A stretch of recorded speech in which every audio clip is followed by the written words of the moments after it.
Good day. Assalamualaikum warahmatullahi wabarakatuh. On this occasion, I will be presenting our research on the psychological impact of biophilic design, the case of Taman Literasi, Marta Christina Tiahahu in Jakarta. This research was started with a raised concern about the quality of human health, which is heavily affected by the quality of the built environment they are in. In urban settings such as Jakarta, the rapid growth of populations calls for a more intensive development to cater to the population's needs, including a relatively fast-paced lifestyle. Over the years, Jakarta urban green spaces have been reduced to approximately 30%. This condition raises concerns about the many potential long-term health consequences, including the onset of nature deficit disorders.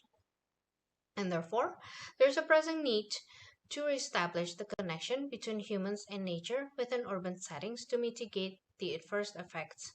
The study aims to capture the psychological effect of the biophilic concepts in the Marta Christina Tiahahu Literary Park by means of physiological and psychological measurements.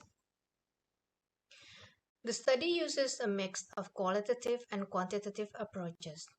The qualitative approach uses methods such as observations and mapping of the biophilic principles at the park.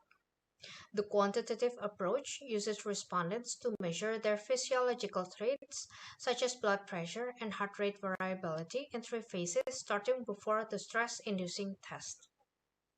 The second measurement was done after stress-inducing test and right before the video screening of the park. The third measurement was taken right after the video screening. The video screening shows different footages with the order from the outside into the park and up towards the rooftop area. The psychological aspect is measured using a state anxiety inventory test, also 3 times at the same time as the physiological measures. The aim of using a mixed approach is to see the correlations between the physiological condition of the respondents, which is how their bodies respond to a stressful or relatively relaxing circumstance, and their psychological condition, which is how they feel about the park and their visual and audio experiences. According to William Browning in 2014, there are 14 biophilic design patterns. The patterns are categorized into 3: nature in the space, natural analogs, and nature of the space. Each category is subdivided into 7, 3, and 4 criteria respectively. Each criteria is then identified within the park, which floor plans were recreated using data from our field survey and documentations. At the same time, we recorded several videos to be used as screening footages to show to our respondents. This slide shows that the park's building and the landscape elements may hold several biophilic patterns from different categories.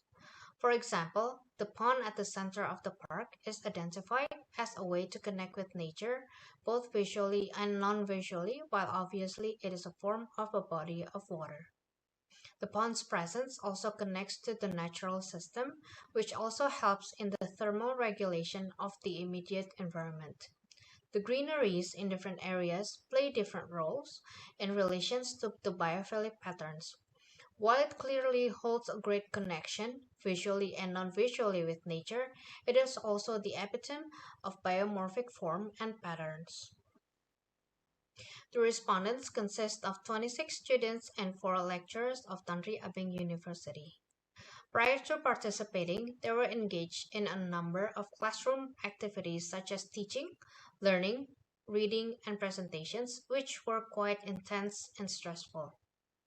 While the psychological result shows in accordance with the expectation of each experiment phase, the physiological measurements result in an average decreasing value for the blood pressure level and heart rate variability during the second phase, which is the stress-inducing test. However, contrary to the spike of the systolic pressure after phase 3, which is the video screening, the diastolic pressure shows a more aligned result with the heart rate variability. In the psychological measurements, 2 tests were conducted.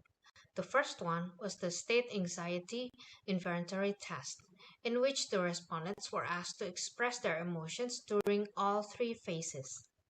The second one is where the respondents were asked to describe what makes them feel positive or negative about various spots at the park. There is a rising value of positive emotions and a decrease in negative emotions. Some areas receive a positive emotional impression due to the comfort imagined by the respondents upon seeing the footage of the area, but the overall reactions are going towards positive favor on the accessible green open space trait of the park. The study is still early, aiming to see the different experiences of the respondents about the accessible urban green open space through visual and audio means, although indirectly. The biophilic patterns and elements clearly contribute to the positive outcome in the respondents' emotions and psychological state of mind. Further studies still need to be conducted with a more thorough methods and instruments. This is the conclusion of our presentation. I hope this presentation benefits all of you in attendance. Thank you.